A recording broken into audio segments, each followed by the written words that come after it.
Топозчон киши бул жаныбарды Нарын облусунун Ат башы районунан алып келген. Бишкектин 7-апрель көчөсү менен жогору жакты көздөй кетип бара жаткан топозчон жигитти Гугжар айылынын жанынан видеого тартып алышкан. Анын айтымында Ат башыдагы жайыттан алып келип, топозду эшикке ары бери бастырып коеюн деп алып чыккан. Азыр 1,5 жашта. Иштесем деген ниет бар.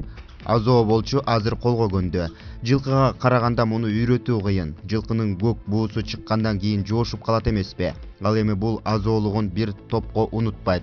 2 жумадай көтөрүп чабылып жатып үйрөттүм деп айтып берген топозчон жигит. Аны видеого тартып алган киши бул көрүнүшкө таң калгандыгын жашырбай, улам комментарий кылып жаткандыгын угууга болот. Булак Спутник KG. Бишкек. Ассаламу алейкум, братан. Каяктан топоз менен? Базар жок. Дөз арашат экен. Топом жок эле. Эмне жайдак эле минип баратасыңбы? Жайыттан алып келип кичине бастырып койгонмун деген. Кой? Эмнеге минесиңби ары бери аны? Иштетесиңби? Ошондой ниет бар да. Каяктан келди? Актабаданбы? Ат башыдан? Аксай Арпаданбы?